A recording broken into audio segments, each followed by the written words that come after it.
নমস্কার, welcome to Arpita kitchens. অর্পিতার কিচেনে সবাইকে স্বাগত। আজকে আমি তৈরি করে দেখাবো দই চিকেন। চিকেনের একঘেয়ে ঝোল খেতে না মন চাইলে আপনারা আমার এই রেসিপিটি একবার ট্রাই করে দেখতে পারেন। খেতে খুবই সুস্বাদু লাগে আর খুব একটা বেশি উপকরণও লাগে না এটি বানাতে। চলুন দেখে নেওয়া যাক আজকের এই রেসিপিটি। দই চিকেন বানানোর জন্য আমি সবার প্রথমে এখানে 500 গ্রাম মতো চিকেন নিয়ে নিয়েছি। চিকেনটা আমি খুব ভালো করে ধুয়ে নিয়েছি এবং চিকেনের পিসগুলো আমি খুব একটা বড় রাখিনি, মিডিয়াম সাইজ করে কেটে নিয়েছি। এবার এর মধ্যে এটাকে আমি ম্যারিনেশন করব। এর মধ্যে আমি 4 টেবিল স্পুন মতো টক দই ফেটিয়ে রেখেছিলাম, সেই টক দইটা আমি এর মধ্যে দিয়ে দিলাম। আর আমি এখানে দিয়ে দিলাম 1 টিস্পুন মতো লবণ। আর এর সাথে আমি কিছু গুঁড়ো মশলা দেব, যার মধ্যে 1 টিস্পুন মতো ধনে গুঁড়ো আর 1 টিস্পুন মতো এখানে আমি অ্যাড করব গোলমরিচ গুঁড়ো। আর এবার আমি এটাকে পুরোটাকে ম্যারিনেশন করে খুব ভালো করে মাখিয়ে রেখে দেব আধা ঘন্টা মতো।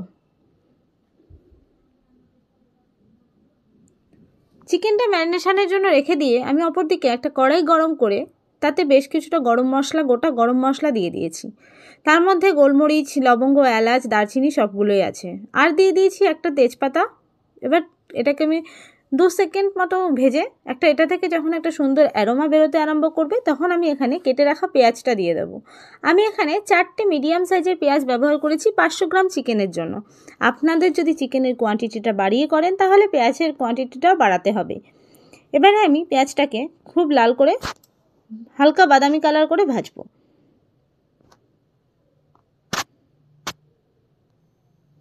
পেঁয়াজটা ভাজার সময় আমি এখানে 2টো কাঁচা লঙ্কা কুচিয়ে রেখেছিলাম, সেই কাঁচা লঙ্কাটাও আমি এর মধ্যে দিয়ে দেব। আমি এখানে সম্পূর্ণ রান্নাটাই কিন্তু কাঁচা লঙ্কা আর গোলমরিচ দিয়ে করব। আমি এখানে শুকনো লঙ্কা বা কাশ্মীরি রেড চিলি কোনোটাই ব্যবহার করব না। এবার পেঁয়াজটা আমার লাল করে ভাজা হয়ে গেছে। সেই সময় আমি এখানে যে চিকেনটা আমি দই দিয়ে ম্যারিনেশন করে রেখেছিলাম সেই চিকেনটা আমি এখানে দিয়ে দেব। চিকেনটা দিয়ে আমি এটাকে খুব ভালো করে 2 মিনিট মতো মিশিয়ে নেব, রান্না করে নেব।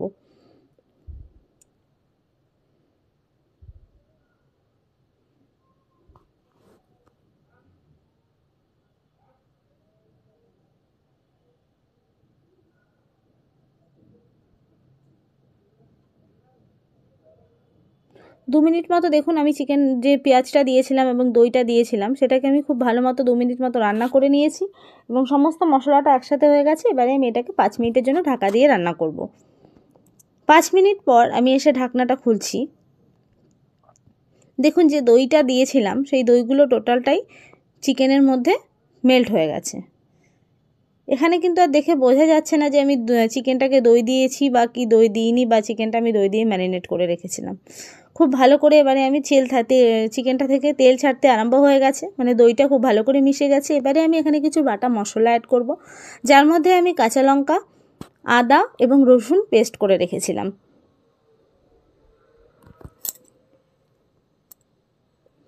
খুব ভালো করে এবারে আমি এটাকে মেশাবো।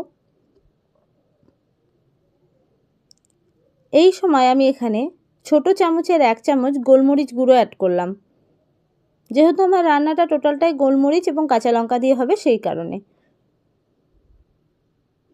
যেহেতু আমি এখানে দইয়ের ব্যবহার করেছি তো সেই ক্ষেত্রে আমি এখানে কিন্তু কোনো টমেটোর ব্যবহার করব না।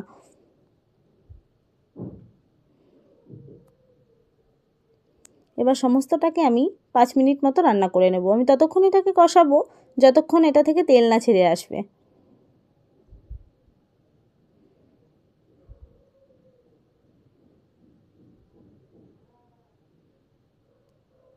এটাকে আমি আবারও 2 মিনিটের জন্য ঢাকা দিয়ে দিলাম। 2 মিনিট পর আমি এসে দেখুন আমার যে চিকেনটা ছিল তার থেকে পুরো সাইড থেকে তেল বেরোতে আরম্ভ হয়ে গেছে।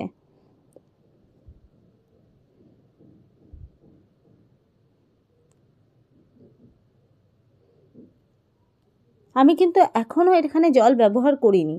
তো এটাকে আমি আর সামান্য 2 সেকেন্ড মতো লাড়িয়ে এবারে আমি এর মধ্যে প্রয়োজন মতো জল ব্যবহার করব। জলটা কিন্তু আমি গরম জল ব্যবহার করব।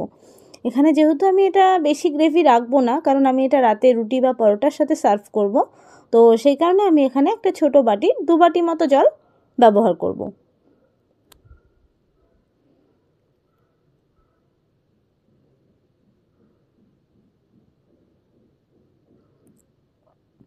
দেখুন আমার মশলাটা কিন্তু পুরোই কষে গেছে, একদম পুরো তেল ছাড়তে আরম্ভ হয়ে গেছে। যে এই সময় যখন তেলটা ছাড়তে ততক্ষণ পর্যন্ত আপনারা কষাবেন যতক্ষণ পর্যন্ত এটা থেকে তেল না বেরোবে। তেল বেরোলে তারপরেই কিন্তু গরম জলটা ব্যবহার করবেন। আমি এখানে ছোটো বাটির 2 বাটি জল ব্যবহার করছি। জল দিয়ে এটাকে আমি আবারও খুব ভালো করে মিশিয়ে নেব। মিশিয়ে তারপর আমি আবারও এটাকে ঢেকেই রান্না করব।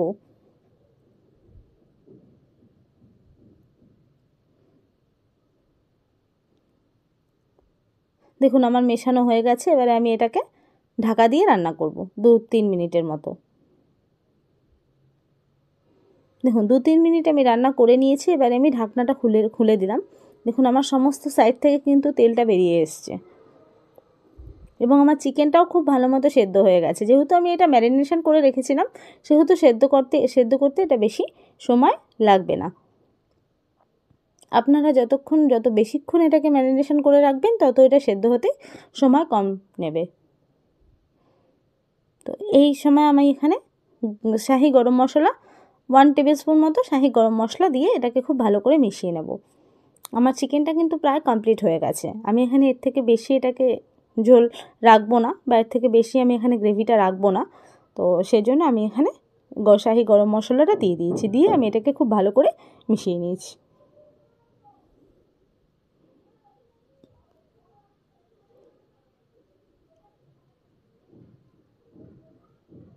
মেশাতে মেশাতে আমি এটাকে আরও 2 সেকেন্ড মতো রান্না করে নিচ্ছি।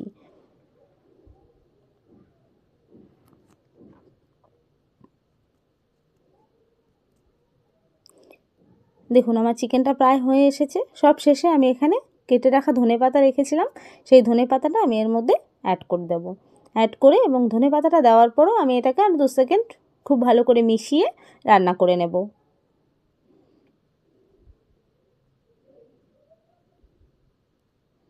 দেখুন খুব ভালো করে মেশানোও হয়ে গেছে এবং আমাদের চিকেনটা কিন্তু পুরো রেডি সার্ভের জন্য। একদম গরম গরম দই চিকেন আমাদের রেডি। এবারে আমি এটাকে দেখুন আমাদের একদম রেডি হয়ে গেছে চিকেন। এবারে আমি এটাকে গ্যাসের ফ্লেম এখানে বন্ধ করে এবারে আমি এটাকে 5 মিনিটের জন্য ঢাকা দিয়ে স্ট্যান্ডিং টাইমে রাখবো। তারপর আমি এটা সার্ভ করব। দেখুন আমাদের দই চিকেন তৈরি হয়ে গেছে। আপনারা আমার এই রেসিপিটি অবশ্যই বাড়িতে একবার ট্রাই করুন। ট্রাই করার পর কীরকম রেসিপিটি কেমন লাগলো সেটা অবশ্যই আমাকে কমেন্ট বক্সে কমেন্ট করে জানাতে কিন্তু ভুলবেন না। আর ভালো লাগলে রেসিপিটিকে লাইক এবং শেয়ার করতেও কিন্তু ভুলবেন না। যদি আমার চ্যানেলে নতুন বন্ধু হয়ে থাকেন তাহলে অবশ্যই কিন্তু আমার চ্যানেলটিকে সাবস্ক্রাইব করে পাশে থাকা বেল আইকনটি প্রেস করে রাখবেন আমার নতুন রেসিপির আপডেট পাওয়ার জন্য। এবং ভালো লাগলে লাইক করবেন, শেয়ার করবেন নিজেদের ফ্রেন্ডদের সাথে এবং অবশ্যই আমার চ্যানেলটিকে সাবস্ক্রাইব করার অনুরোধ রইল। ভালো থাকবেন, সুস্থ থাকবেন। আমি আবার হাজির হব নতুন কোনো রেসিপির সাথে। নমস্কার।